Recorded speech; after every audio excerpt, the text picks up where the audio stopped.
I almost went to the building.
Can we do the invocation and the pledge?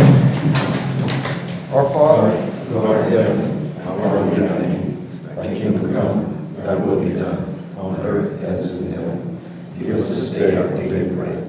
Forgive us our trespasses, as we forgive those who trespass against us. Lead us not into temptation, but deliver us from evil.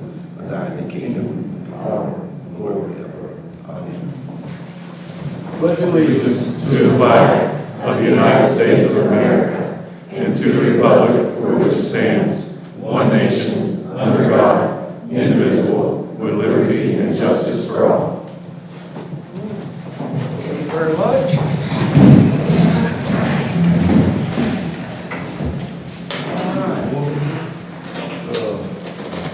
Superintendent, looks like we have a few presentations this evening.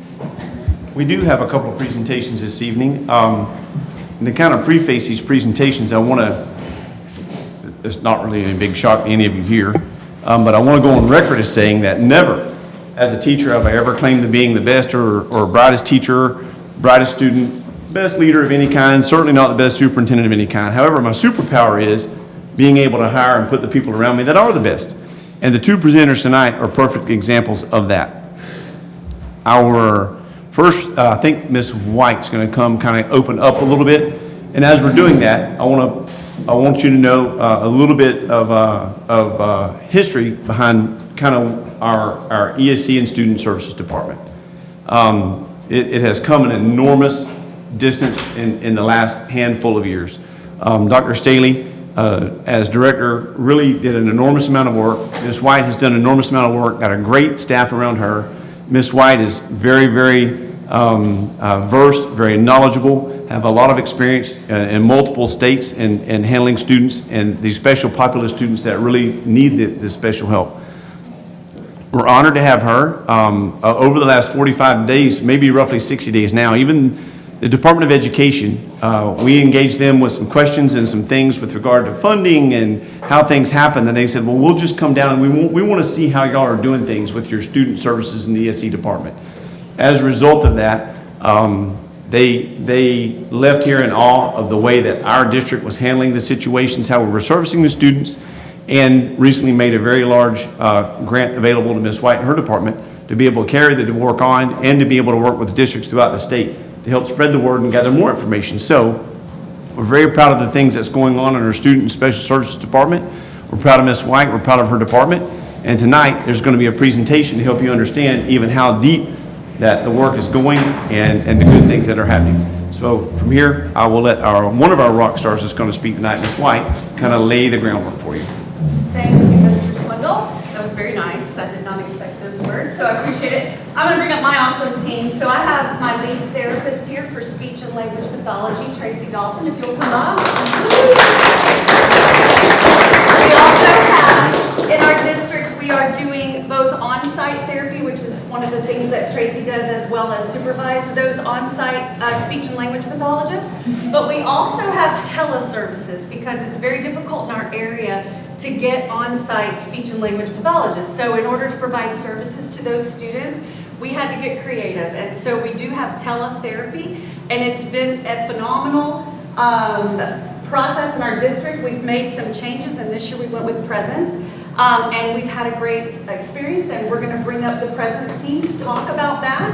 And while we do that, I also have my speech pairs. There's two of them here tonight. Michelle Dowdle, if you'll come up as well.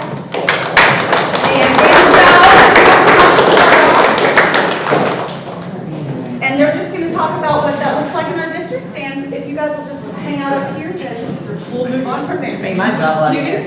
Good evening, everyone, board and all the guys. Thank you so much for coming and joining us. I will talk quick. Past teacher, so I can talk loud and I can talk fast. My name is Paige Sturchel. I am actually the partnership director for all of Florida for Presence. It's my 26th year in education. Yes, I'm old now. But my 5th year at Presence, I was a special ed teacher myself. Very proud of that. And I brought with me Karen Diaz, who's also in Florida. We both live in Florida, Florida natives. She is an excellent speech language pathologist by trade. She is my expert, and she runs all of my accounts with me because you're not the smartest person in the room, you bring the smartest person in the room. That is Karen. I'm honored to be a part of Hendry, and And that's why we're here today, because out of 10,000 schools, we serve 10,000 schools in presence. We've been around for 16 years. 7 to 8 million therapy sessions we have done. So we've not been something that's manifested out of COVID. We built our own HIPAA-FERPA compliant therapy platform by clinicians for clinicians, only one of its kind, to serve our students. So that's why we brought this to you all, and we are very excited that, thank you. That's great, there you go. So we've been at this since 2009, over 13 years, keep going. So talk a little bit about Partner of the Year. There's criteria that go into this, and these are some of the areas. Dedications to students, expanding access, innovation with purpose, and leading with empathy. If that doesn't describe this group of people right here, then nothing else does. So when we went into, we all have to nominate, so out of 10,000 school districts, we had over 60 nominations across the country. Hendry County was one of 6 that won after our first year of working with you guys. And these are some of the reasons why. These are quotes either from our district, the folks that work with your district, some of our primary support people, etc. You guys can read them all. But these are the reasons that you all won. It is positively amazing to work with people that you know care about kids. They're doing things for the right reasons. They're here for the right reasons, and they want what's best, and that is this group. And it's been an honor to work with all of them this year. So this is just, and these are numbers actually from February, I need to update them, but we served over 360 students in your district. 5,300 therapy sessions have taken place, and that is 157,000 minutes of impactful therapy that have been served in Hendry County. And that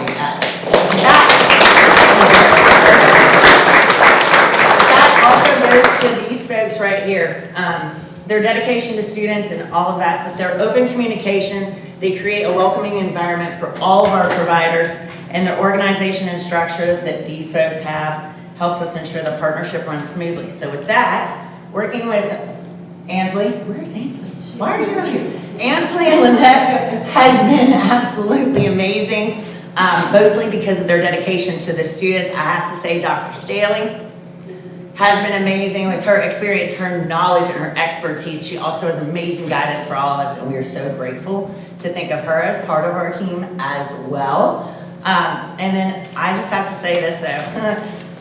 The only thing I need to figure out in this district is how to clone 30 of Tracy's. Yes.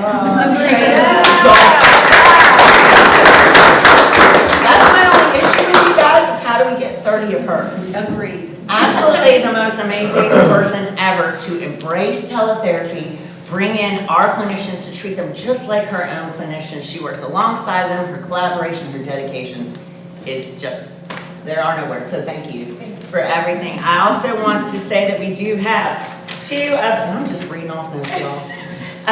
2 of our primary, we call them primary support people. That's what we call them through presence, PSPs. So, Ms. Dana Joe. And Michelle Dowd. Yep. And I just want to say thank you to all of them as well. And we have some gifts for all of you, and that was pretty much. I will say that we also look at teletherapy is not for every student, and so it is individualized. We do try it. We've actually had some better success with students on teletherapy who were struggling in person. And we've had some that can't handle that, and so we look at those needs and we plan accordingly. And so it is individualized on what students need. But some of our students have shocked us that we were like not going to love it, and they actually love it and have been producing more, verbal and things like that. So very exciting, and we appreciate the partnership. You want to do a board picture? Yeah, we're also gonna present you a little bit of award real quick. Your babies. And we cannot do it without our speech fairs. They're in the classroom, the kids come down, and they are helping the SLP, making sure that the students are paying attention and participating in all of those things. So We're gonna ask you to. Yes, sir. Great. Ansley, come get us a picture. I'm like, I'll stand up and I'm getting out of the picture. Hold on, Ansley is coming. Ansley, is in the picture. Pick a side. Paige, you want to get Here, you've done a lot of work as well. Here, right here. Right here.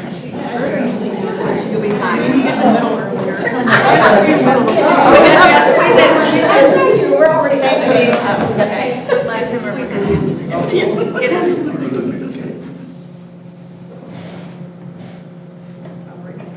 Thank you. That's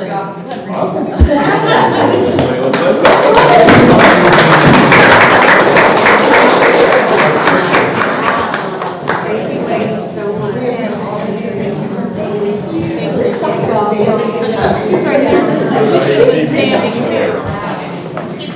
I'm sorry.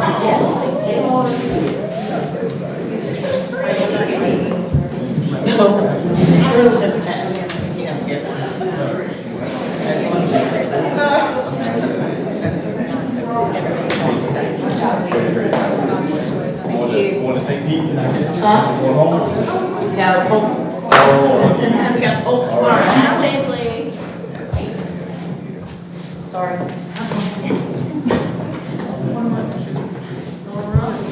We have one more presentation to go.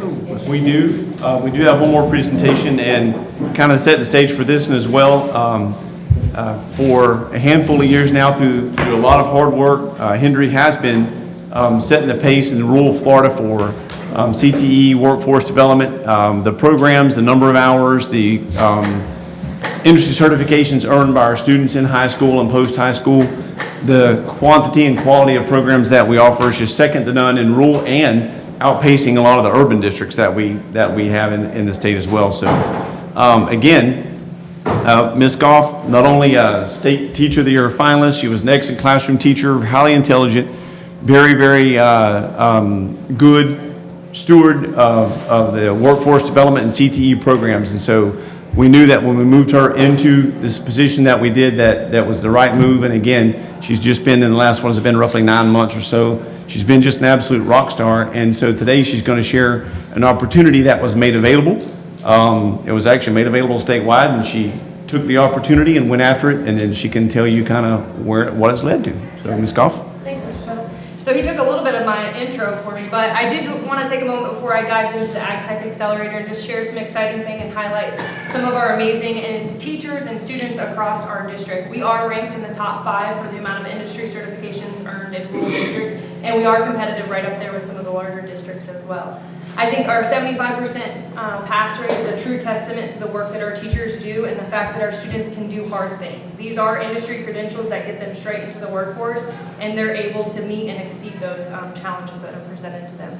So I'm a little biased to say that I think we have some of the best programs across the state of Florida, if not the nation. I'm sure most of you guys would agree. But we never settle for that. We're always looking for how we can expand and how we can grow, and that's what led us to this Connect opportunity. Specifically, $1.7 million opportunity to increase AI and advanced technology in our agriculture programs. And so, as Mr. Swindle said, I did apply for this grant through the CAP Workforce Development Grant with the state of Florida, and we were one of 7 school districts to be awarded these funds. So super exciting for our students. I can't wait to see what that's going to entail. And just to give you a little bit more details on what that might look like, we collaboratively worked with some of our local stakeholders, our farmers, some of our local producers, and kind of got their opinion on what's happening in your workforce, what technology are you currently using, and what technology do you see yourself using in the next 3 to 5 years. And so through those conversations, we were able to identify what areas of advanced technology we should be targeting through this. And so that is resulting in a lot of really fun tools. So I can't wait to get some of this. Some of the drone technology is amazing. They can literally spray fields through pesticide application with the drone. They can do analytics with all of the drones. The AI tracking for technology, they can tell you where every single one of your workers are. They can tell you how fast your tractor is moving, how fuel efficient it is. And so we're actually purchasing all of that equipment for both of our LaBelle and Closton High School programs to have on site and be able to work with, be able to analyze, and be able to troubleshoot those systems so that when they get into the workforce. Probably one of the most exciting ones is the unmanned tractor. And so this is actually so new that they probably don't have the size tractor we want, but within the next 3 years through this grant, they will. And that's where we can literally drive the tractor through our tablets. And so set the tractor to the stage we want it to go, and we'll have students driving them with tablets here in the next few years. So super exciting. Can't wait to see what that's going to look like. We're hoping that this is the first of many grants of this kind, because our goal, right, is to meet the industry where it's at and even stay ahead of it for our students. We don't want to be teaching something we were doing in the fields 20 years ago, because that's not going to help our students be successful successful when they get into the industry now. So this is exactly the type of initiative that we're looking for and trying to keep our programs at and ahead of the advancements in the workforce. So stay tuned, come out and play with the new toys as soon as we get them, and I'll keep you guys posted on when we get our new toys. Thank So you. what you're saying is I can fly your drones and drive your tractors? Girl, come on. Let's do it. We're all gonna learn It's a together. bad choice, I'm okay? telling you right now, it's a bad choice, just so you know. I do have a question. Sure. Does any of this grant go towards like building Wi-Fi infrastructure? So it doesn't for Wi-Fi infrastructure, so my IT department's gonna become really familiar when we start to, but I have talked to a lot of the local producers, and it seems like in terms of the technology in the field, we'll be able to piggyback off of what they're utilizing. And it does, I didn't mention that, but it is gonna provide funding for upgrades to our building and facilities as well, so we should have state-of-the-art facilities on both sides of the district. So. Thanks. Thank you, Ms. Goff, great Yes. job.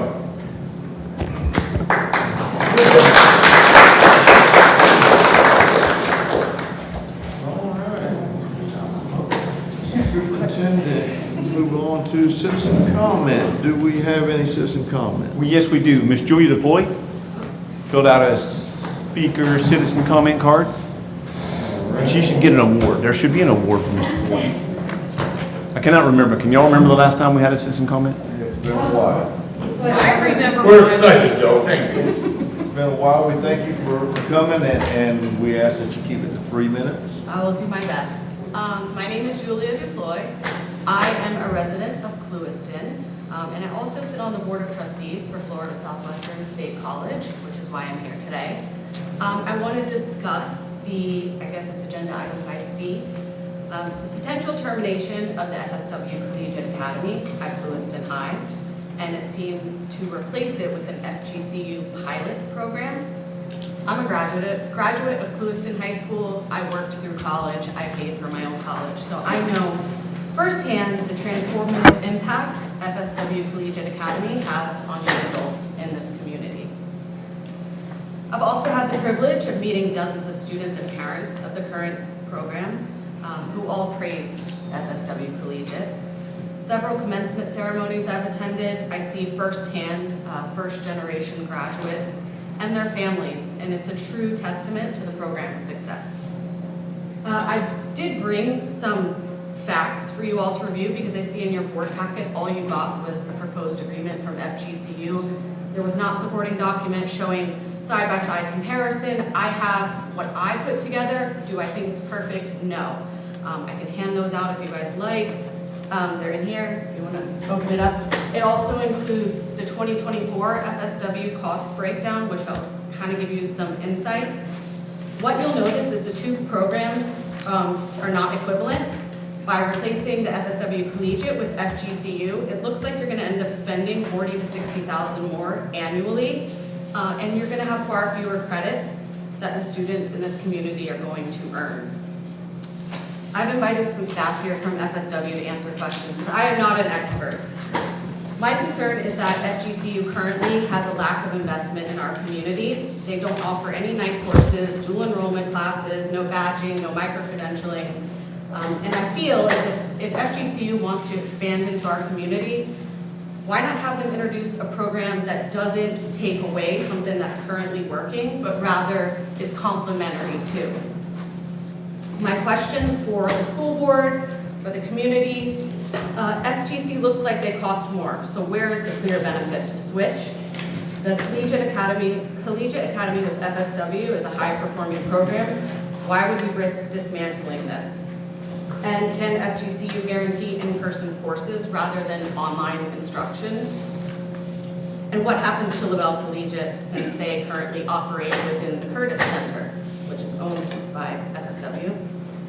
Right now, FSW Collegiate graduates earn an AA degree and they have a formal graduation ceremony at the Suncoast Arena.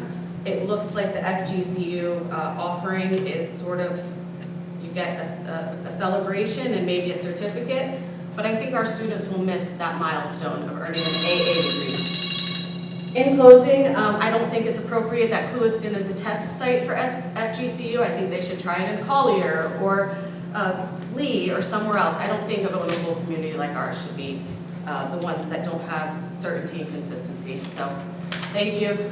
I appreciate it. Thank you. Thank you. Okay. We will move on to our consent agenda. Does any board member have anything that they would like to remove from the consent agenda and make an action item? Mr. Chairman, Yes, ma'am. I just have just a clarifying question on item H, the FADS Health Insurance Trust. I just want to make sure that I am interpreting that correctly, but we're entering into this to expand the health or the cost sharing pool. That's exactly right. And so this is actually part of what we've already agreed to. If y'all remember the big, long, over the ring equation of that. And so this actually is the piece that we started out, and we are with FSBIT for the overall part of it, but FSBIT does the physical properties and things like that and could not take on the health insurance side. So they're going to run it through what they call the fleet, which is basically through the Florida Association of District Superintendents organization. And then basically that's going to house the cost sharing piece of it. We're still not there. We won't be eligible until January because that's when we started. We have to have 2 years of data to enter that, but we have to join this piece of it so that we can be eligible to join that when it becomes available in January. So this basically is a document verifying that we're a part of it, you're agreeing to join it when the time's right and our data agrees to it. So yes, you're 100% right. Thank you, that's it. Any other board member have anything else that they may want to move or have a question about? Hearing none, Mr. Superintendent, we have a recommendation on the consent agenda. Yes, sir, Mr. Chairman, I recommend the board's approval of the consent agenda as presented. Second. Motion by Mrs. Nelson, seconded by Mr. Sandberg. Any discussion? Hearing no discussion, all in favor? Aye. Opposed? Motion carries. Move on to action items. Mr. Superintendent, we have a recommendation on action item 5A, the electronic message center. Yes, sir. Mr. Chairman and board members, the Electronic Message Center has been a project that was brought to us by Board Member Simmerdike a year ago, roughly, I can't remember, or more. We know that it's getting more and more difficult all the time. We don't have a reliable newspaper network. We don't have any way for our rural communities to get good, reliable, real-time news. Either just the news that we're trying to push out, or God forbid, in emergencies, whether it be a hurricane or a school closure or something has to happen. This is an electronic marquee that would be dedicated just to Hendry County School Board. And this is just one right now for the Clewiston side, and it will sit where y'all see the school bus that's parked, advertising that. And that would be the location of the board. There, the screen on the board would be an 8x8, 8 foot tall, 8 foot wide, and it would take minimal, would have to be wired, but then it is controlled through wireless communication. And then we'll be able to advertise all of our district stuffs up there, everything from schools, start times, jobs, positions needed, bus drivers needed, rather than a bus being there and stuff like that. So having said that, and this, I believe the bid was $67,000 and some change, I believe, off the top of my head. We have an agreement with Lee County School Board, who Mr. Busey has piggybacked off of their bidding procedure. So it is over the amount, but yet we're under agreement with the piggyback bid that we have there. So having said that, I recommend your approval of action item 5A, the Electronic Message Center from Lee Designs. So moved. Second. We have a motion by Reverend Brown, seconded by Ms. Nelson. Do we have any discussion? That's sales tax money, right? That's correct. Okay. So I would just like to mention, we spent a lot of time looking at this sign, looking at the locations and trying to get a good viable sign that we can not only use for weather events and stuff like community events, but also for school, maybe the safety board, football game tonight, boom, boom. You know, we can things this, you know what? We have lost a lot of contact with our community. Because the newspapers, both sides, look at a Lavelle paper, we had a Clewiston newspaper, people will look at that newspaper, find out what's going on. Well, that's not available anymore. So we have to reach out somehow, and this is just one of the medium. This doesn't cover it all, but it's a good start, I believe, and I certainly think this is a good idea. And the location for that sign, we looked at the locations, And right where that school bus signs, we used to have the tree sales there. That's, if you're coming down Sugarland Highway in either direction, you won't be able to miss it, and that's what we want.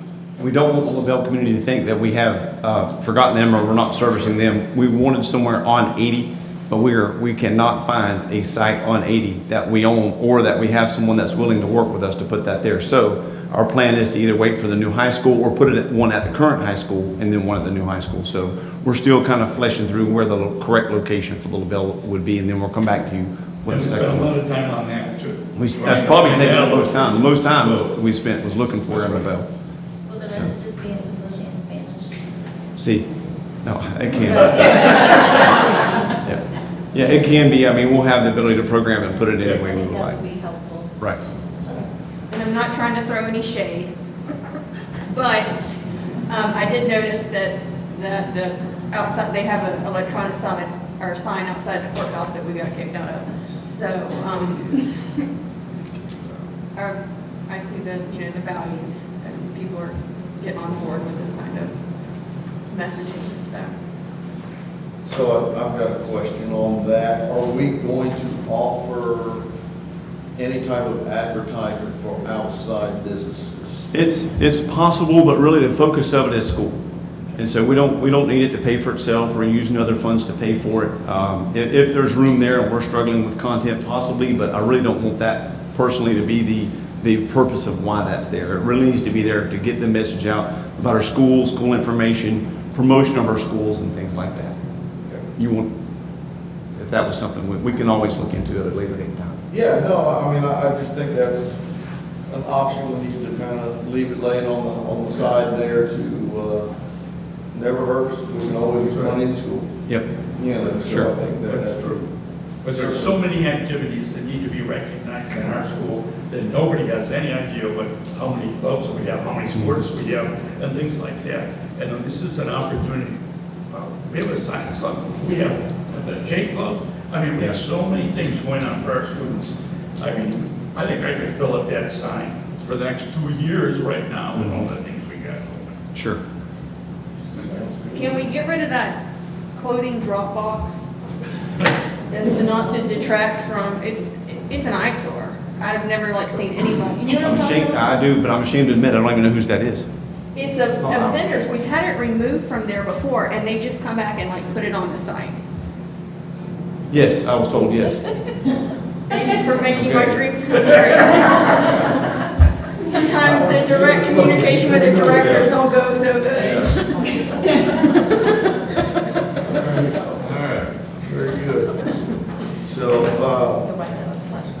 all right, so do we have a recommendation? Do we have a motion on that? We just need a vote now. All right, so all in favor, say aye. Aye. Opposed? Motion carries 5-0. We'll move on to action item 5B, the 25-26 board meeting calendar. Okay. Superintendent. Yes, sir, Mr. Chairman and Board. In front of you, you have two options for board meeting calendars. We have become very streamlined in the business and how we do business and what we bring to you.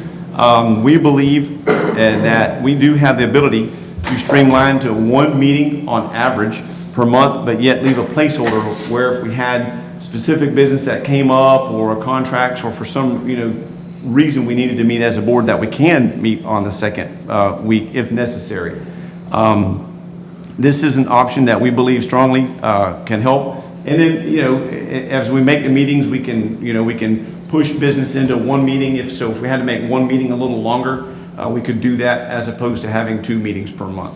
So again, that's kind of the overarching reasons why. I think, did you want to add to it, or did you have anything, Dan? You essentially said everything that I was going to say. I'll tell you that it's something that I floated to Superintendent Swindle a couple of weeks ago.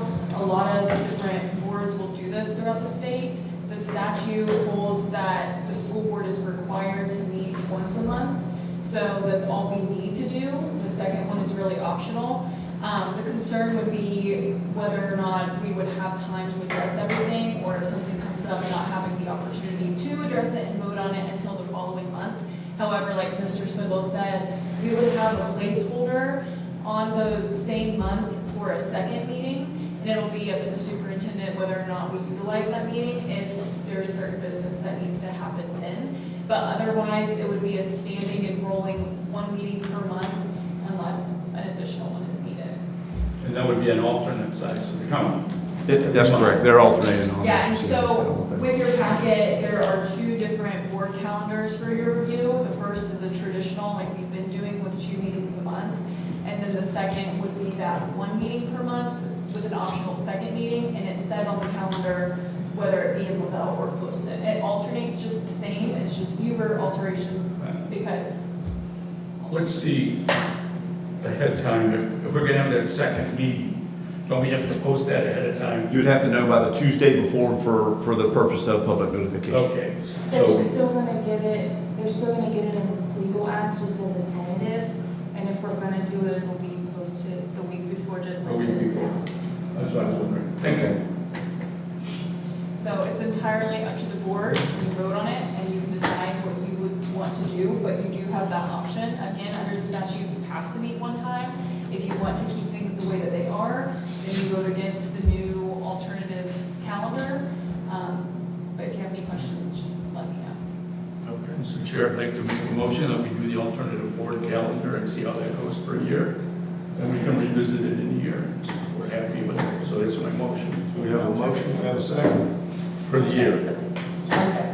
Second by Mrs. Nelson. Okay, do we have any further discussion on the calendar? Mr. Chair, I do.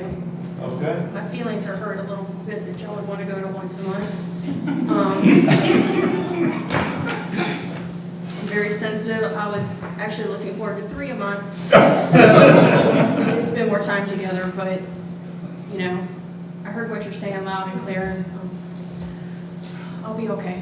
Mr. Pearson, you're gonna have to coddle her tonight. I got on your index card. All right. Any more discussion? Any other discussion?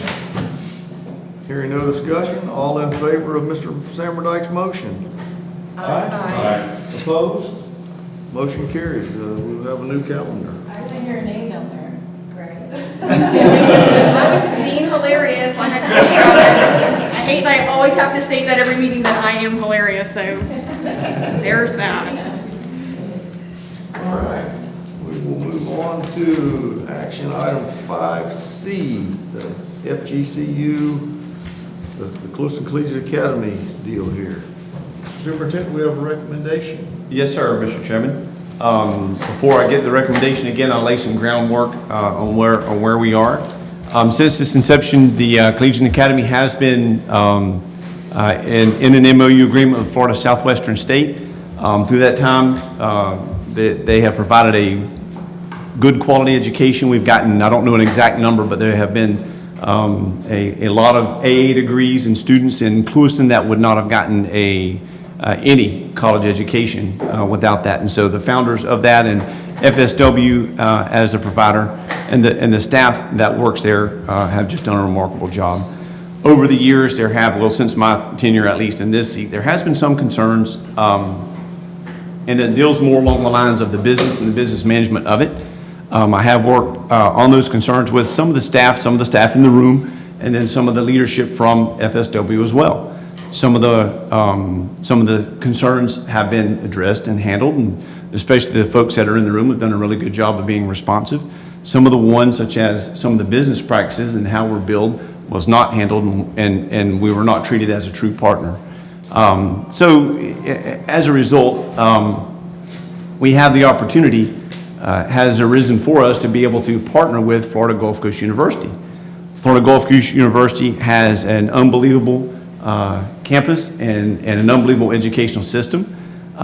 They do offer many of the things that Mr. Cloy was mentioning earlier, and as a result, we have the opportunity to have them as our provider. Going from a state college level to a university level, obviously the rigor is a much more intense, much more university level rigor rather than what our students and staff have been accustomed to from FSW. Along those same lines, the entry to get in will be more rigorous. So providing our students with a more rigorous everything from entry and a better higher quality university level course as you go through it, and then courses that are aligned with university, with a path forward in a university, I think is an unbelievable opportunity that we have before us to provide for our students. So with all due respect to FSW, very happy with the folks that we have with regard to the folks in the room. I know they've worked very hard for us for a long time, but at this point in time, we're faced with the opportunity to make a decision that's better for our students, to provide a better and a higher level of education learning. So it is without hesitation and with great enthusiasm and confidence that I recommend your favorable consideration and approval of Action Item 5C, the FGCU MOU, which will allow FGCU to be the collegiate academy provider at Clewiston High School. With that being said, it will not impact the LaBelle, the dual enrollment. It's not a true collegiate academy. There are two different animals. The students in LaBelle just take college courses, and they either go, all of them now at this point in time, I believe, are going to the Hendry Glades campus, the Curtis Center, for those. This one does not impact the other. We're strictly talking about the Clewiston campus and the Collegiate Academy cohort that we have in Clewiston. So at this point in time. So having said that, I do have Miss Becky Jones. Miss Jones is the, also number one, I want to point out that Miss Amanda Larian is here, and she is the Hendry Glades Regional Partnership Coordinator that they have hired and put in place to help do the micro-credentialing, the badging, certification things for CTE as well as adults, and we've been working very good with her throughout this year and getting those programs up and running within our systems. And we also have Ms. Becky Jones. She's the Director of Early College Programs with Florida Gulf Coast, and I would ask her to come forward at this time to give you kind of a synopsis from FGCU's standpoint from where they are and their excitement in being able to work with us and our students to provide this opportunity.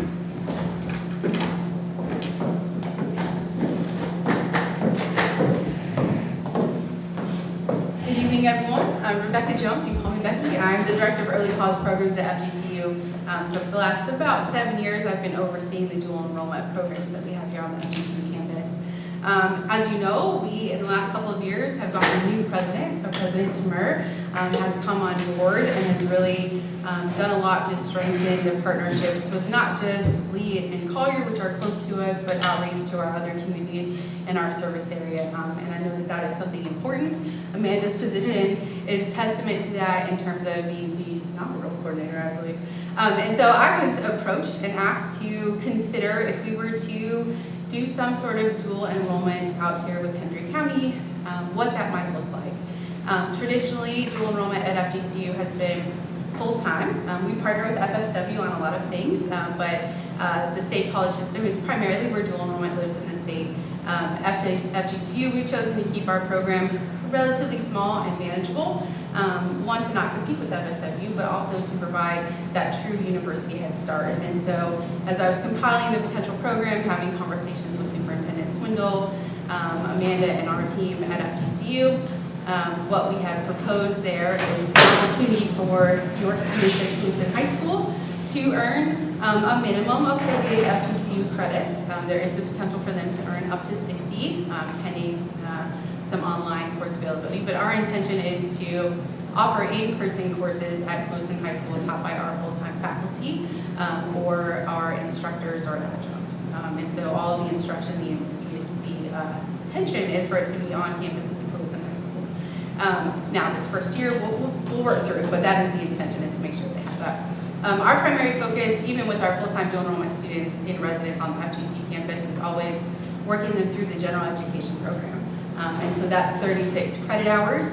That is transferable to any of the universities in the state of Florida. And it really helps those students to have that seamless transition. Obviously, we want to keep them at FGCU. We love to keep our native talented students. Will offer guaranteed admission to FGCU following their completion of the Collegiate Academy program, and also consider them for scholarships. The numbers that I presented there, that $3,000 scholarship is right now. Obviously, there are things that could change in the future, and it would change positively to more. But that is simply earning 24 FGCU credits and maintaining a B average in FGCU courses. And so students would receive that automatic admission to FGCU so they can continue their degree program with us. And then we would also offer financial support for them to complete their degree. That is in combination with Bright Futures. So students hopefully will be able to attend FGCU free of charge. In terms of the general education piece, Sometimes when we're talking about earning credit, especially in an accelerated manner, dual enrollment, AP, IB, that sort of thing, sometimes students end up taking courses that they don't necessarily need for whatever their intended degree program is. So I was intentional working with my team to keep it at 48 credits with the option for students to take additional virtual courses if they would like, to make sure that they don't run into that situation where they're taking classes that aren't necessarily going to apply to their future degrees. I'm well aware that 15, 16-year-olds don't 100% know what they want to major in college or what career they will pursue, but that leaves the opportunity open for them if they do transfer elsewhere to continue to take some exploratory classes or really to kind of fill in those major prerequisites that maybe we're not able to offer here out at the Lewis campus. So, we're excited. We've got the support of the president and the cabinet, and so we look forward to working. Becky, don't kids who already go through the collegiate academy, or students, I'm gonna call them, students who already go through the collegiate academy, aren't they eligible for the scholarships that you're talking, that you spoke to, right, in your presentation? So we do offer a couple of other collegiate academies through Lee County, and yes, those students are eligible for that scholarship. And you yes, might- our students who are in Clewiston are currently eligible for guaranteed admission and a scholarship with the 3.0. So our intent is to have the same offering, but they'd already be in the system. And also, as part of evidence to FGCU's commitment to the area, we opened that up to LaBelle students this year as well. And I tried to meet with all 21 of them who were in that position from LaBelle earning an AA, even though they were not in a collegiate, to offer them that. And I'm working with some of those students to connect them with that funding to move forward at FGCU. How many courses total courses offered to our students? Yep, so this initial year would be 8 on campus in the Clewiston High School facility. As we build out to the second year, so as they get into that cohort, we would pursue that SAC-COC accreditation to offer, I think it turns out to be 16 or 17 different courses. And we so want to that they have expand. separate. And make sure you make the correlation there that because until they get the complete SACS accreditation, you can't offer more than, Correct. which was the same as what Yes. FSW did Yeah. as well. When they started, there was a number where they can't Yeah. teach except for X amount of hours. And that would be Sorry. supplemented with online so that they were doing 5 classes a semester if that was the student's desire. So I just want to clarify, you don't currently have that accreditation. We have approval to offer up to 9 unique courses on the Clewiston High School campus for this academic year, and are in the process of pursuing, It's the, yeah. it's the same. So we would add senior year. When FSW started, it was the same. They don't get the accreditation, they're on site and doing it, so they had to come get the accreditation, they're the same. How many other districts does FGCU partner with for Collegiate Academy? Right now, we have a collegiate academy program with Lee County. So we've got 3 high schools that are incorporated in that. They're closer, so those students take fewer classes on their high school campus. They're coming to the FGCU campus, mostly full-time, especially for senior year because of the geographic location. We do have some part-time dual enrollment opportunities with Collier County. And then all 5 counties are eligible to apply for our full-time ACE program, our Accelerated Collegiate Experience Program. And so those students come to the FGCU campus and are fully immersed there in courses. We do have a handful of Hendry County students that participate in that each year, mostly from LaBelle. All right, because our kids here in Clewiston are not only geographically isolated, we are, one of the most fiscally constrained, our average household, median household income is some of the lowest in the state. And so they wouldn't be able to get the same benefits as those kids or students in Collier and Lee County that you're speaking of, but just, so 3 in Lee County.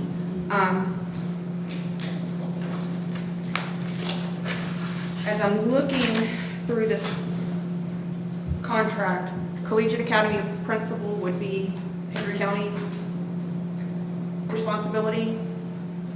I think that was meant to be the designee. Okay, it says we're So- designee. Yeah, so it could be Miss Yosis, who's the administrator currently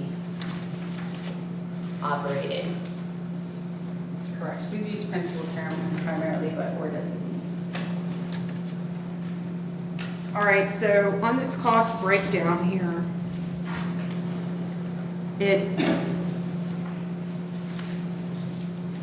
I'm worried about a proposed cost versus the actual cost. And so is there a guarantee that it wouldn't go over $177,000 for 26, 27? I can say that, yes. Right now, we have plans to hire a full-time English professor and a full-time math professor to service Lewiston High School. So those would be the only full-time faculty for the next couple of years. You will see on here, I believe, US, I looked US history that way. Potentially, as the program grows, we would look to fill a full-time US history faculty member. So at that point, that would be the adjunct status and would move into the full-time faculty. But yes, this is the plan that we would follow for 25, 26, and 26, 27. So I'm having a hard time comparing where we're at and what's being proposed going forward. Like Ms. Dupuis said, like in our packet, it was just FGCU's plan. It's not like, it's very, I always like a comparative analysis. You mean financially? Or is that what you mean? Like, I just want to put apples to apples. Oh. Like, I want to talk about like your admission requirements. And that was, one of the things you said that it was going to increase rigor. It was going to be harder for these students to get in. Is that going to be prohibitive from students who may not be able to, like, I'm going to be honest, I'm not trying to be mean, but I want to be honest. And, we don't always have the best academic outcomes in Hendry County, rural counties in general. I think of all the districts we face, instructional, recruitment of quality instructional, at a higher rate, instructional staff at a higher rate than maybe bigger districts. And so a concern is, how much is the increase of admission requirements? And is that going to be prohibitive to helping students who may be able to do the work? But, we talk about all the time, one of the things I hear is some kids just don't test well.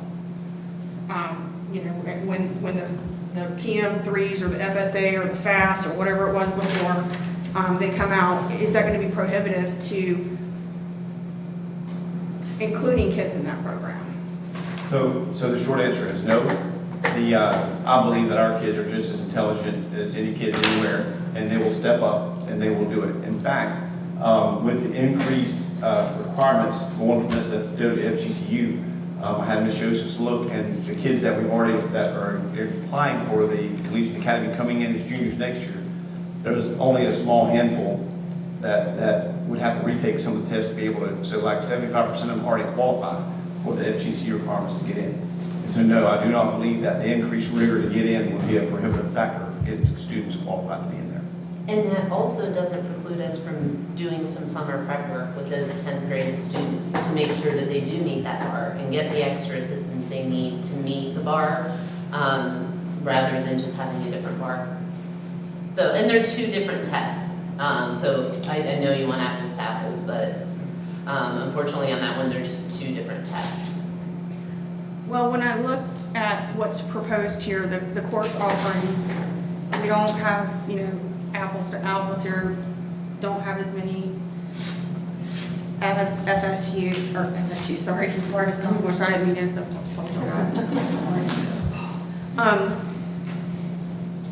I'm interested in the faculty composition and then the proposed offer of 177, because when I'm looking at I asked for the actual invoices that we've paid out to FSW, and they're both, for both fall and spring, are below 177. Did y'all get that? But I believe the 177 was that for the whole year. It was for, right? Yes, but So that's the way- what this looks like too, because I'm here, Yeah. a whole year here versus a whole year here. So what I did was just to kind of help break down the math a little bit. If you take the two different invoices, what we actually paid to FSW, then take the proposal from FGCU, bear in mind that there were 62 credits from I'm looking at the fall of 23, for example. And so for the fall of 23 is 62 credits. If you divide the bill, which is the total bill, the one I'm looking at is let me give a little bit. $124,591 for the fall. And there were 62 credits total that was comprised in that. It comes out to $2,009 per credit hour taught. Okay? If you do the same with the FGCU proposed, but it's only 48 credits, because remember, they're only offered to begin with because they can't offer the same amount until they get accreditation on campus. And you divide that by their proposed bill, it comes out to $1,843 per credit. And so that was been part of the rub that I've had all along that really started this conversation, was because it was stuff like they were charges the full price for a professor, no matter if they were sitting, they had made the trip here or they lived here, and they're in front of our kids and teaching from FSW, or they're teaching from the comfort of their classroom or home to our kids. That cannot be equitable. There's no way that's an equitable charge, but they insist on charging us the same price for that. So That's an the issue. contract for FGC is the same thing? It is not the same thing, and they're gonna make allowances, and so what's gonna happen, and I'll let, Ms. Jones address that, because that was one of the sticking points that I've had and kind of started my conversation with FSW. There's no way that that can be. There's no way that that's equitable to us whatsoever. So part of the bill, part of the, the whole billing was what got me even thinking that we should look in a different direction. And the leadership at FSW just said, no, no, you're gonna pay it. It's the same value to us one way or the other, when it's truly not our kids sitting in the room. And you can address the difference between, what are you gonna pay? How do you bill for a class with a professor that's in their comfort versus that's made the trip to Hendry to teach? Yeah, so this is the bill for FGCU faculty being on the Lewiston High School campus. If we end up using any virtual course through FGCU, it would be the base tuition rate, the standard that, and then so any students that maybe want to take in addition to the 12 credits, that 15 credits, it would be the base tuition. So here under section 10 of the contract, section 10 subsection B, if collegiate academy instruction occurs on the campus of FGCU or virtually through FGCU, the district shall pay to FGCU the FGCU standard tuition rate per credit. That's right, which is not this. This Per is credit hour, not. credit hour, not That right now is Per line course. 0332. So do you think you're going to be able, if I think like it's a demand, to put qualified personnel in front of our kids? Because online learning has not gone great. I mean, we saw that in COVID. We see that in our schools. It's not an ideal learning. Yes, that is our plan, 12 in person on the ground, Lewiston High School section credits. And we Guarantee. I'm looking for guarantee, not plan. I don't think she's gonna guarantee it. Individuals yet, but. I would never guarantee it. I don't think they are either, nor is FSW. Right now, they're fully staffed this year and this term, but they haven't been, in the past year to 2 years. There's always been some virtual, and there will be here as well. No matter which provider we have, that's the way that's gonna go. There's just no getting around it because of where we are with regard to the teacher availability. So they're gonna do everything they can. FSW's doing everything they can as well to make sure we got the professors there. Neither one's gonna be able to have them there fully staffed every semester. So this is an action item, so public comment is allowed. We've certainly heard from Ms. Jones. Is there somebody else here that would like to speak for? We have several representatives. Well, from I think FSW it's that made a public long comment. drive here and have all of the information and Well. history that I. It's an action item by the district, so I believe we're allowed to have public comment. Thank you, Ms. Jones. Ms. Larry. While they're getting prepared, I do want to direct the relevant statute on this, because I've reviewed, I'm not going to tell you how to vote, it's not my place, this is your decision to make. But my job is to review the contract to make sure it's compliant with the law. So I want to direct your attention to what statute we're looking at here, which delineates some of these terms that are in the agreement. For example, when you're talking about the standard rates that are paid, that's a provision of the statute. So if you want to look at that specifically, it's Florida Statute 1007.271. And Ms. Houston, I know you have questions about the rates. That's under subsection.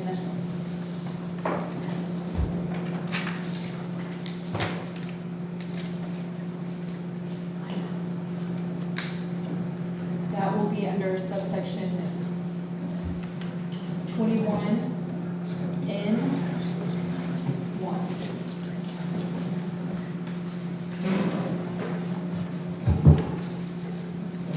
Is that it, right? Yeah. I'm sorry. Just for public comment, it says state her name and what else? Yeah. Uh, You can state your name and then who Your address. you're with. And each one is limited to, I'm All right. sorry. And then, Each one is yeah. limited to 3 minutes. 3 minutes per person. Okay, so I'll be the timekeeper. Okay, cool. Dr. Gus Cameron, I am the Associate Dean of School of Pure and Applied Sciences at FSW. I taught out at the Clewiston Collegiate for 5 years. I've had some of your kids in my science classes. We've loved teaching them. We do have full-time faculty who are part of our communities here in Hendry County, and they are in the classroom with your students just now. I don't want to talk to any of the financials, but I will talk to some of the general education. The courses that FGCU are offering are the same course numbers we offer. They're the same courses, the same rigor, small class sizes, lower entry requirements. Like, you are going to lose some students in this program with their higher entry requirements. You just are. And so I would like to help as many students as possible. And with that, I will pass you on to Dr. Carricker. Hi, I'm Tammy Carricker. I'm the Director of Accelerated Pathways, otherwise known as dual enrollment. I'm Becky's counterpart at FSW, so I oversee the dual enrollment program across the 5 counties. I do want to just share that we have had a long-standing relationship with Hendry County Schools, and it is our service district, and we are required to have an articulation agreement with the school district. So it is our pleasure to have Hendry County as a part of that. Overall, the cost is lower with FSW, and I think Dr. Newhart may speak to that specifically. Our experience, as you've heard, with your students is almost exclusively face-to-face. I believe we're currently at the point where we have one section of economics that is a live online class. So it is a synchronous live online course. And that is something that we have been working to recruit an economics professor for a couple of years, predating me in the position. Something else that I think is important to understand about FSW is that because we are a state college, we are really focused on our first generation college students. We're not the big university. The focus is on students that are coming from your population like Hendry, where their parents may not have always had college, they may not be prepared to support them, and that is our focus at a state college. We're not the big, you heard Dr. Cameron mention, smaller class sizes. We have the supports in place to support your students. One of the other things I think is a big important thing to kind of point out to you, and I know that Mrs. DePloy mentioned it, our trustee, is about the AA comparison. At FGCU, they can apply for an AA degree if they return to the university. We automatically award that AA. It's not if you apply. You're going to be awarded your AA at the completion of the 60 appropriate credits, and you have the opportunity to participate in that commencement ceremony. That's a big deal for students. That's a big benchmark in their careers. Many of us, I'm an Edison graduate. I have my AA degree from FSW, Edison back then. That was the first big benchmark in my continuing education. And I think we want to see that for our students in time. One of the other things I think we need to think about is where are the students going to be best served for the future. When we're talking about the cost of college and the cost of post-secondary education, overall FSW's cost when they continue is much cheaper. The cost is less. And so are they going to come back to FSW where they already have services, they're already known, they already have processes and procedures, or are they really going to continue on to FGCU?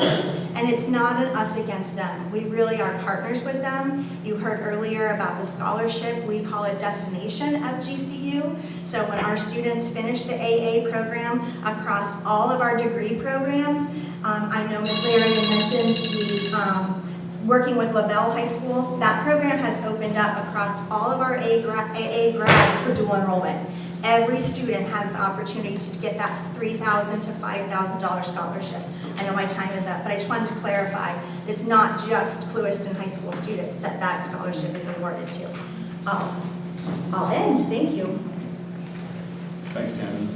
My name is Dr. Ryan Newhart. I'm the Deputy Chief of Staff at Florida Southwestern State College. I don't have a tremendous amount to add. I just want to say that we value our partnership with Hendry County School District.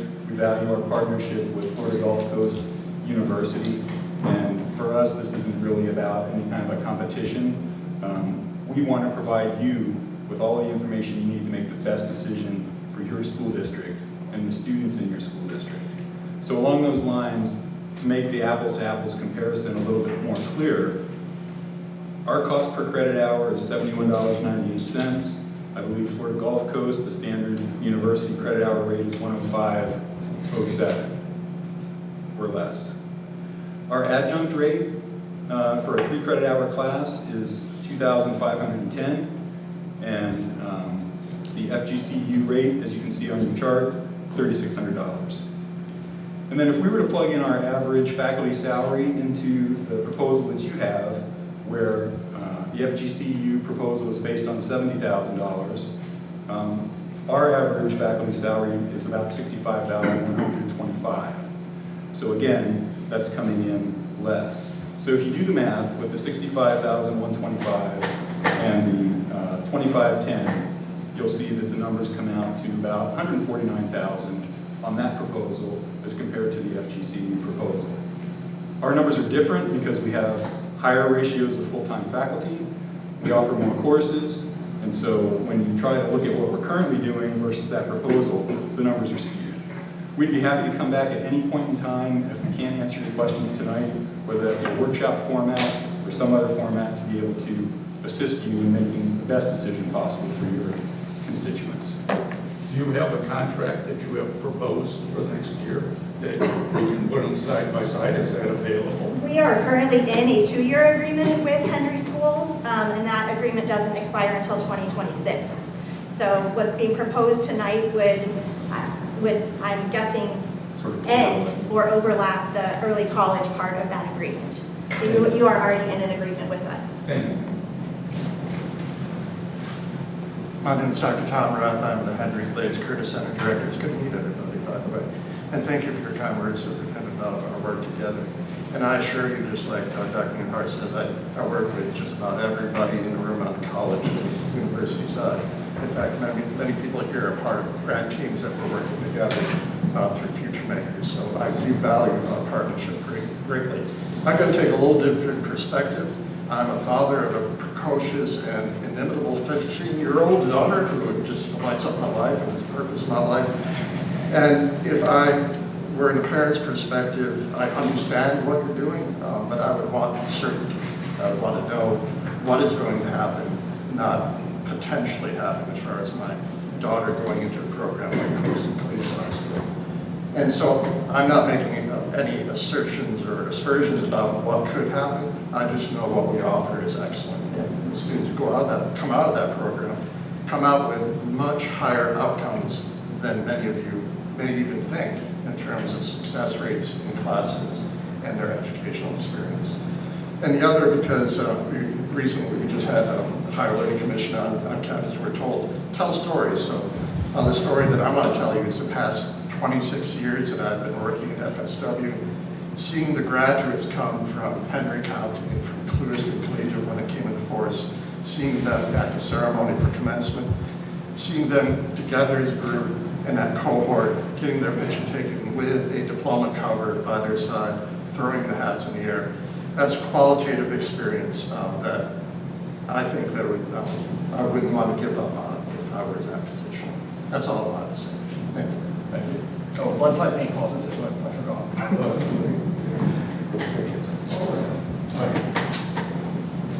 Very much. Mr. Chair, I have a question for the superintendent. Yes, ma'am. Have you spoken with our students or the parents or the community to see how they feel about the transition? So at this point in time, what we're doing is we're hoping to move forward with the MOU, and to Ms. Character's point, what will happen if we can move forward tonight, the junior class would start with FGCU, and we would allow the current MOU with FSW to sunset and then teach out the seniors through next year. So the senior group would finish, and so hopefully we'll be able to move forward tonight, and then we will meet with those group of sophomores coming into junior to inform them of the transition and change and what that looks like and the difference. We've already started looking again at where they've scored and who qualifies and who's going to be able to just to be able to start, based on the current qualifications. But we have not met yet with them until we make sure we're solid with regard to the MOU. Can I say something there, Chair? Yes, sir. So, I heard the term rigor thrown around a lot tonight. Oh, more rigor at the state, at the university than at state college. I'm an associate graduate from a local state college. And I thought it was hard. I thought, I gotta go to the university, it's gonna be so hard. I got to the university, the rigor was not as hard as it was at the state college. And I'll testify to that anytime. Also, my dog's foster child went through the program. I don't know if any of you had a shun. A few years ago, she was there. And she had really difficult times, but she got such support. She loved that. She loved her program. But because she did so well, she went on to FGCU. So I go over to FGCU for a couple of years. She thought it was harder at FSW. She said, I learned more there. So, you know what, when we're throwing rigor around, there's a lot of rigor at FSW, and I don't want to dismiss that as an important feature of that. And I gotta tell you, she loved that. Something else to consider in that, when you're doing your first 2 years, those are generally the core courses, not That's right. necessarily what you're wanting to aspire to be. Yeah. When you move on to a university, it's more your forte, therefore it may seem easier because It's on the perhaps way. you're more interested Yeah. and like it. So that was my experience. Yeah. Mr. Chair, Yes, ma'am. I want to share, it's a true story, because I've heard about storytelling, ooh, I got one. And so I was at Special Olympics this year for at the pre-K center. And this lovely young lady comes up to me and said, hey, Miss Busen, do you remember me? And I told her, I'm old, you've probably grown up some, so you gotta help refresh me. And she introduced herself and she said, do you remember you came and talked to our class at the Collegiate Academy? We were the very first, the inaugural Collegiate Academy class. And we took a picture and when she said, I was like, I know exactly who you are. And then she's like, I'll always remember that. And she goes, and then she jogged my memory. She goes, I'm your Brilliant Orange Teacher of the Year for Hendry County District-wide. I may or may not have had an allergic reaction and my eyes got super watery, but I was just like, man. And so when we talk to rigor like that, like that's our top first year teacher coming out of this program, and that was profound. Another thing I want to speak on is FSW. You never forget who helps you when you're having a hard time, and so we're not as cohesive, we're not doing as much work as we used to, but the Education Task Force, and that was myself and Commissioner Carson Turner, Antonio Perez, Molly Gardner, and we identified back in the day that, started in like 15, 16, that the Clewiston students were not getting equitable opportunities just based on our geographic isolation. And we went and approached then Superintendent Mr. Paletti and laid out our case for this is what we need to find a way. We didn't know how to do it, but we needed to find a way to bridge that gap for them. And he worked with us, and he actually took it to FGCU, and we couldn't do it. And Florida Southwestern came in and said, we don't know how we're going to do it, but we're going to figure out a way. And I think created that collegiate model in Clewiston, and you've seen it replicated throughout the state. And I love my community. I feel like, so we're some of the biggest underdogs in the state. I mean, based solely on our geographic isolation and them stepping up and creating a model to fit.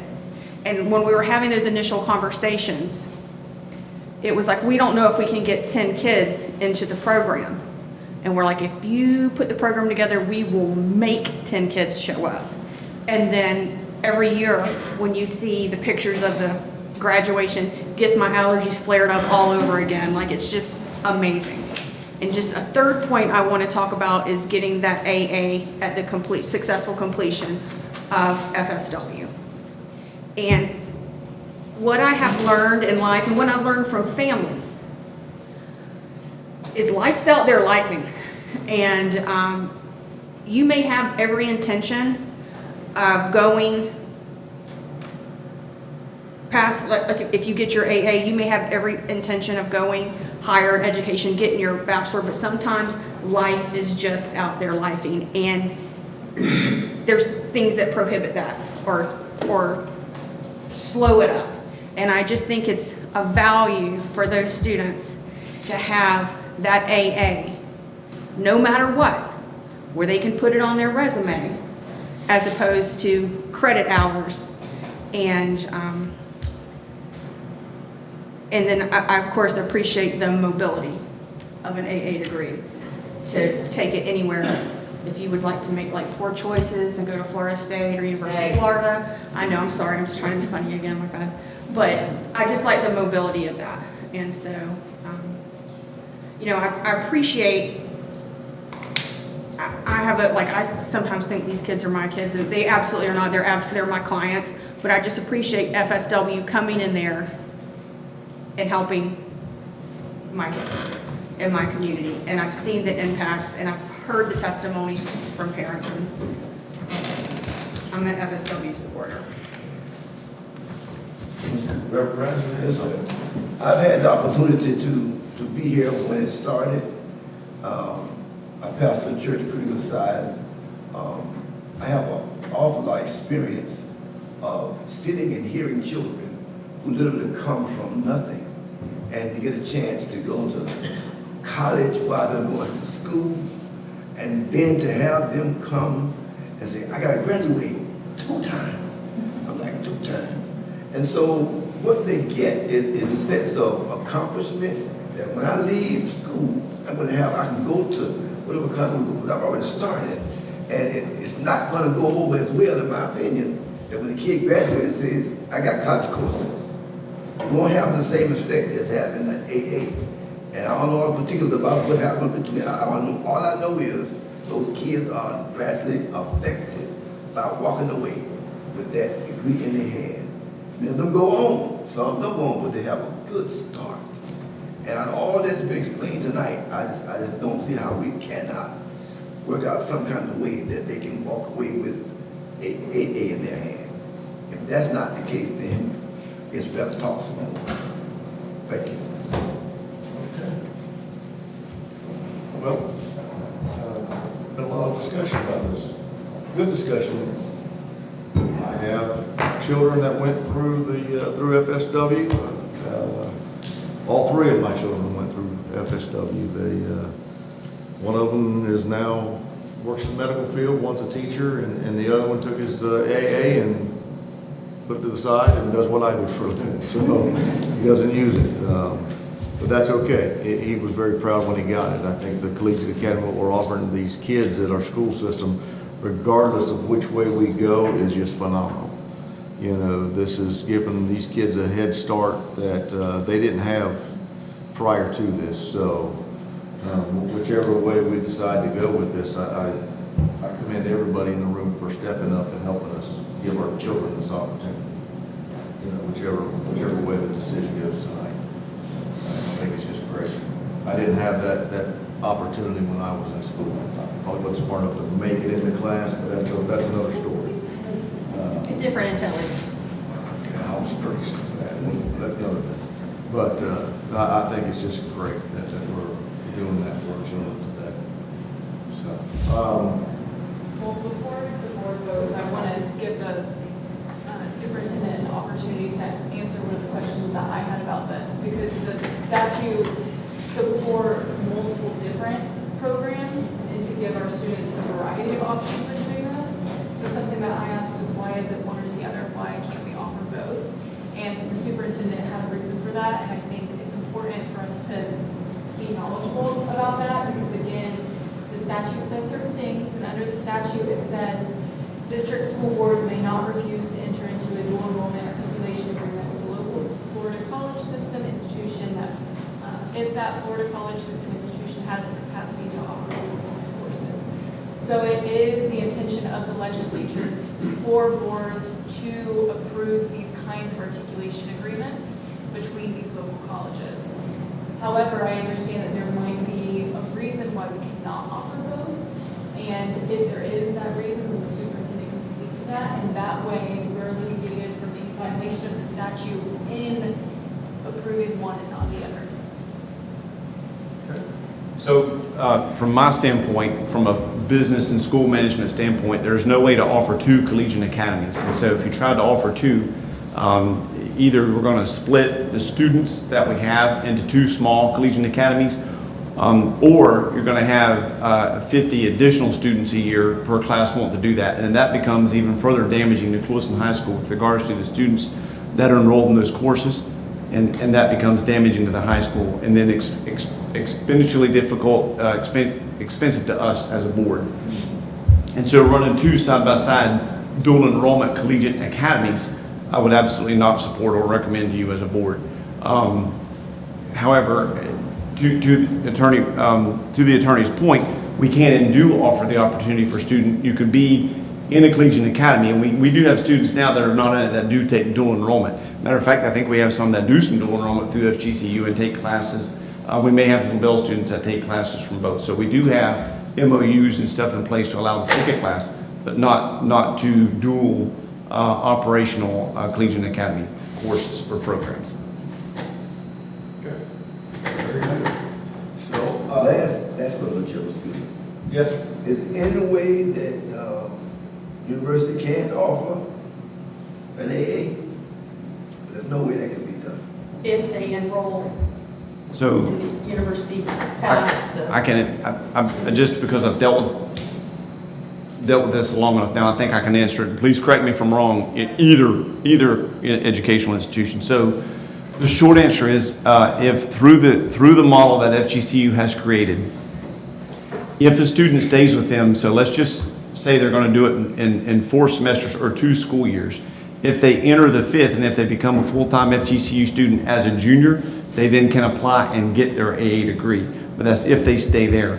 The university systems do not offer an AA degree at the completion of the 60 credit hour just general education course, only if you stay with them.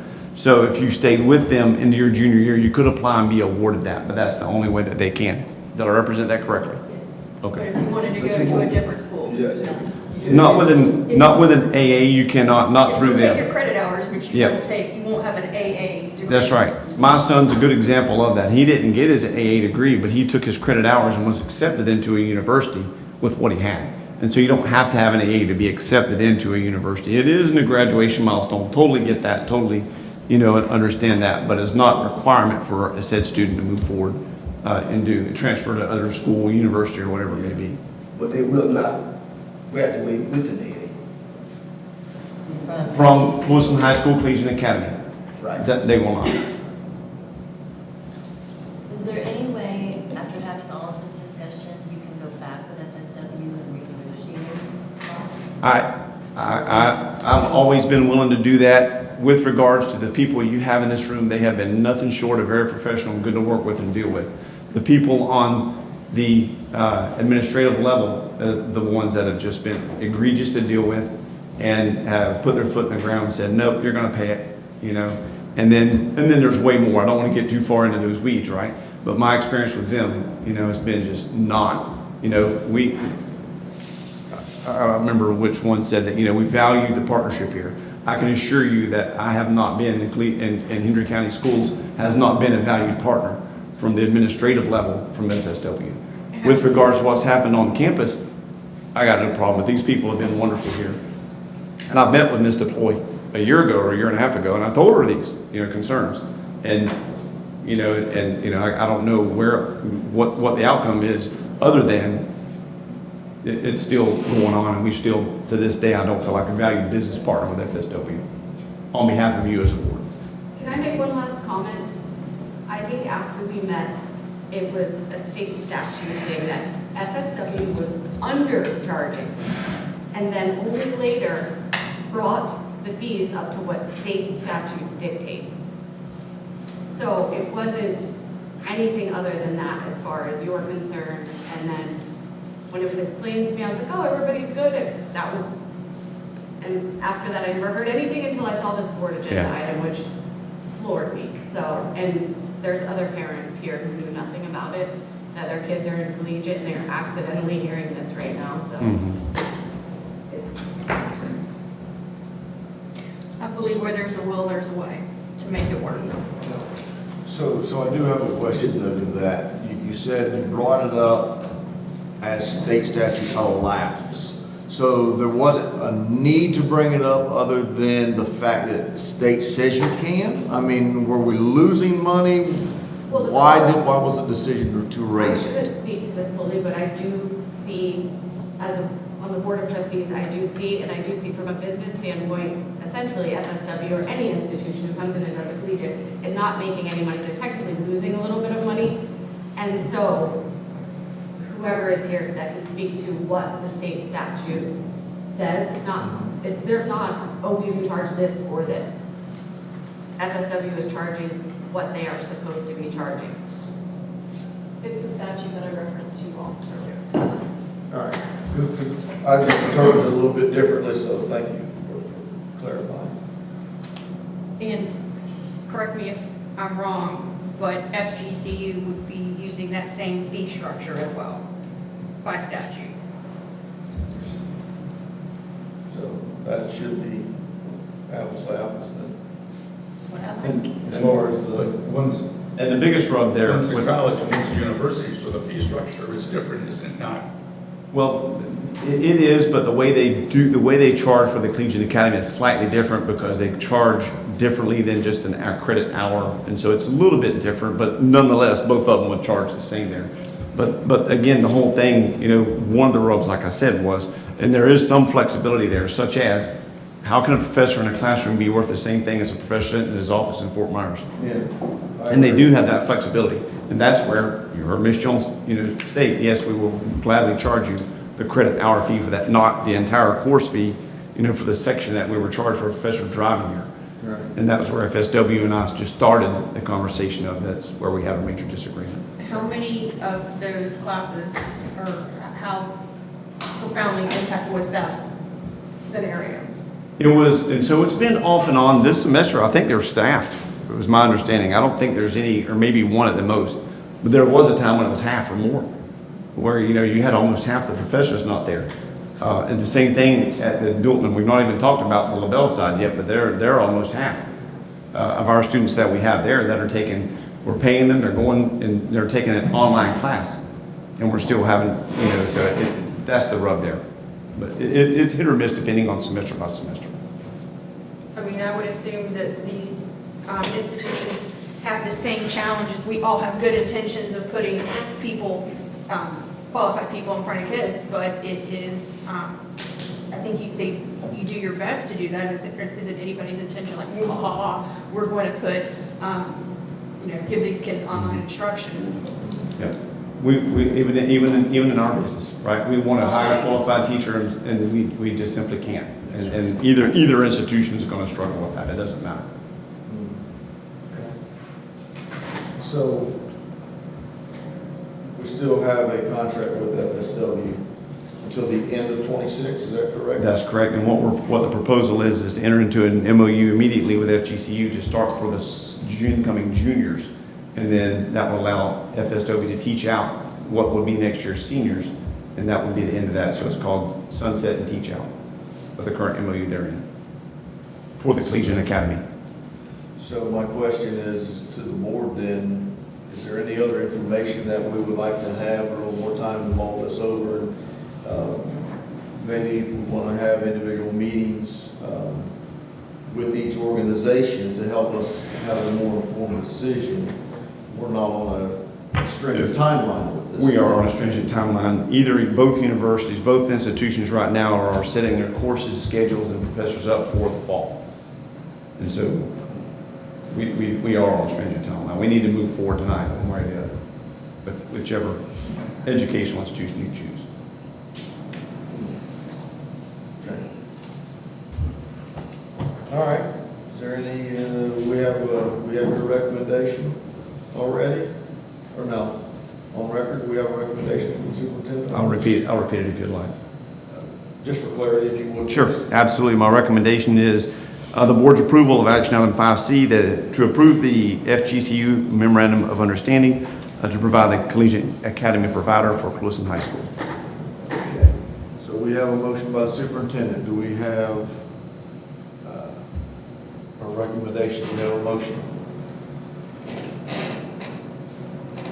Okay, we have no motion, so if we have no motion, then the recommendation dies. All right? Okay. Recommendation dies. Move on to the next one. I don't think we have any other comments. So, sir? Oh, okay. Yeah, we've got, under old business, we've got the new LaBelle High School update. So for the, Mr. Busey and team have been working very hard for the new LaBelle High School. We are in motion. We're between 30 and 60% drawings from the architect on where we are. It is farther enough along. We have had subcontractor meetings starting last week. We've got another one this week for local vendors, local contractors that want to be providers for the sources of the construction site. Within the next, hopefully 30 to 45 days, we will have that 60+% drawings done. And then you will see yellow machinery, hopefully in the month of June, early July, on site preparing the pad for the construction site of the actual school itself. So we're moving along very rapidly, and we hope that we will be in front of you every board meeting giving you some type of update. Ms. Goderich and the IT crew is going to create a site on the website where it's going to be a new LaBelle High School where you can go there and click and follow the progress, follow what's going on. If you're a vendor or you're a subcontractor, how do you get registered? How do you get into play and to get in there? And we want to try to do a good pictorial all the way through there so we can people can keep up with it in real time on the website. Can I ask, when's groundbreaking? We'll probably plan a fall, so they will do the technical groundbreaking and you'll see stuff working. But right, and so sometime in August and September, when school starts back, then we will have things happening. We'll have machinery there. We'll get the hard hats and the gold shovels, and then we'll do a full people riding on horses and cowboys and cowgirls and all of that good stuff. The Reverend Brown on a horse, I think. Yes, I got one more question though. Based on our political environment that we have, we project anything different. We looking out for something with all of the things that may be happening, for the price and the buying and materials and stuff like that. You had to ask that, didn't you?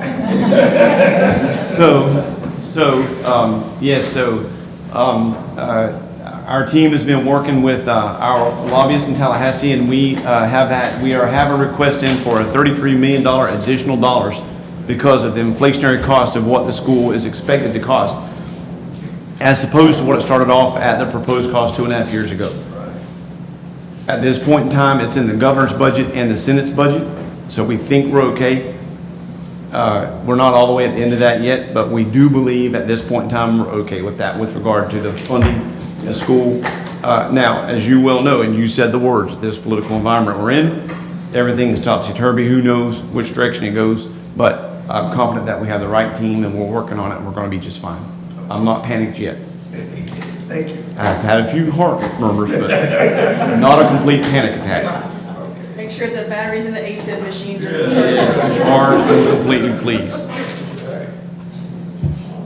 Very good. So that was just more for informational update than no action required. None. On that. None at this time. So, all right, well, we will move on. Madam Attorney, do you have any updates on anything for us? Just a brief update. You all know about the ongoing DOJ matter. I received great news from DOJ counsel that they are going to circulate a motion for me to achieve full unitary status, which if I agree to the motion and they agree to the motion, we submit it to the court, and if the court grants it, then we are out of this. That's long story short. It's something that I've been working on. It's been a goal of mine. I know Superintendent Swindle knows I've wanted this to go away. It's been ongoing since 1970 something, so hopefully. Almost 50 years. 1970 to be exact. Okay, there we go. So we'll Yes. do a party if it gets done, Yes, but, not for the course, but it is something that I've discussed at DOJ council. They've been very pleased with Mr. Sanchez and all of the team's work on this to provide information that we can get to this point. So I will keep you all updated, but that is positive news that should be forthcoming here shortly.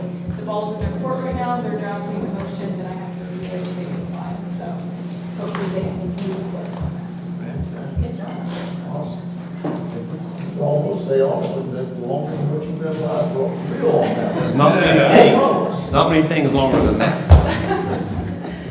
And nothing else for me. Thank you, ma'am. All right, we will move on to board member business. Wait, no, you missed one. Well, no, that is under board member business, I'm sorry. Okay. Made me think I was losing. I know, me too, I'm the one losing it. Here you go for glasses. I should put my glasses on, huh?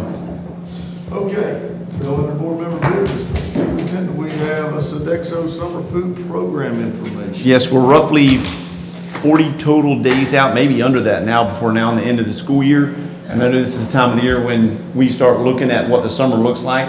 And last year, I think you'll remember seeing the data, we had an unbelievably phenomenal feeding data statistically wise, and the number of meals that was served last year comparatively to the years before. Team Sodexo has looked at that, and they're even going to increase more routes and do more. The big bang for the buck was where the meals got delivered out into the community, and so they're going to add routes and add some of those. They've already put advertisements up in the schools and on publications. There's a board right over here if you want to take a look at that on your way out of the things that's already gone out. There's already things you can scan, and it tells you all the data, all where everything is. And so they're already really, really ahead of the game this year, and we're super proud of that. So we wanted to share that with you and let you know that that's already in motion. Things are already getting mailed out, pushed out all the faith-based groups on where they are and where people can get, where the school-age children can get their food and stuff like that. So we're proud of that and glad that it's on very organized and off to a good start. Awesome. Great news. All right, well, you have any new board member business you'd like to bring up? Now that you mention it, I do. Just one quick thing. We have our strategic plan is been through, we've been working on it for a handful of months now, and we have it would be the 25 through 28 plan, the 25 through 28 strategic plan in final edit form. And what we're doing is we're pushing out through our schools tomorrow and the teachers and staffs, and they're going to get the opportunity to look at it and give feedback and weigh in and make edits and changes and help us refine it. Next board meeting, you're going to see it, and we're going to present it to you to give you the opportunity to look at it and see what you like, don't like, or need to edit and change. And then on the 28th and 29th of this month, we're going to do superintendent forums on both sides of the district, a morning one and an evening one for people that are juggling work-life balances. And the purpose of those is going to be the strategic plan, let the community weigh in on it and see it. Also kind of brag on ourselves a little bit about the academic growth that we've had over the last year and over the last 3 years, and the student growth that we've had in numbers and what's going on. We want to make sure everyone knows about that. And at that point in time, we'll be talking also more to you and the community about our school start times and school calendar for the following year. Next year's set, we're good there, at least for the calendar. Start times may or may not change at this point in time. But we're going to do some community events on the April 28th and 29th in LaBelle and Clewiston respectively to give the community input and time. We've got some very nice, Ms. Watson and team have put together some very nice flyers. We're holding on, we don't want to put them out too early and it get to be kind of stale and people forget it. So we're going to advertise those when we're closer to those events. So you'll see those, just so you'll know that they're out there, and that's what we're doing. Will they be live streamed? These meetings, these superintendent things? Yes. They are going to be live streamed? Yes, it's live streamed on YouTube, it's on the flyer with a QR code. And they'll be able to respond on a QR code into a Google Doc, so we can get all of their information. Yep. All their questions will be answered. That's awesome. There you go. That's not possible. Not an option for me. That's all. Thank you. All right. Well, I just want to say how excited I am to hear that we continue to grow in the CTE. Just amazing. You know, that's anybody that knows me knows that the vocation side of things is where my heart is. You know, the trades and just showing these kids, and nothing against you college folks, but you know, us people that aren't college bound can also make a nice living, and we're making that difference in those kids' lives with these CTE programs. It's just unbelievable. So, you know, I'm so proud of our district for being at the leading edge there on everything that we're offering to these students. It's just incredible. So thank you very very much for that, and if you need help spending any of that money, I'll be happy to help guide you in that area. Mr. Busey's already told me no, he doesn't need any help, but, you know, just want to throw it out there, so. Mr. Samberg, Yeah, just quickly, I'm really glad that the board voted on the sign. I think the sign is going to be a great thing. I can't wait to see it up. And that we voted on, we go to both graduations. So this will be the first year that the board attends, able to attend both graduations. Because I have a lot of friends and family and students who were in Lewiston, but yeah, we're at Lewiston graduation, I'm going to LaBelle graduation. So we get to see them both. I'm really glad we made that decision. that's several years since we've done that. And that's, we used to do that. Yeah, well, I've never done that, so I'm glad we're doing it. I'm glad you're glad. I have nothing tonight. Nothing tonight, all right, Reverend Brown. The bus, I've been following and watching the bus. They are doing an awesome job with putting up, sometimes our children get a little excited in the evening time. But they handle the kids very well. So we get word to the bus driver that they're doing an awesome job. We have been watching. You've been stalking them. Yeah, I've been watching them. And it's hard. Our kids are sweet and they're lovely, but they're real busy in the evening. You know, so, but they do a good job of having them. So you let them know what they're doing. I appreciate that. That's all I have. 2 minutes. No, I only have one thing. So I'm following up on a board member business from our last meeting when I discussed the ordinance that I was lobbying the City Cloiston Commission over about extending the distance between from where sex offenders can live from like bus stops, schools, playgrounds, and areas where kids are reasonably expected to congregate. And so I'm happy to report that I went to the first reading and it received unanimous support, and we just got one more reading to go until that's put into official ordinance, and it extends that distance from 1,000 to 2,500 feet. And I just want to take the opportunity again to thank the City of Cloiston for when an issue was brought to them to be rectified, they moved swiftly on it to fix that and to help be good community partners in protecting our children. And with that concludes my board member business. All right, well, thank you everybody for showing up. This meeting is adjourned.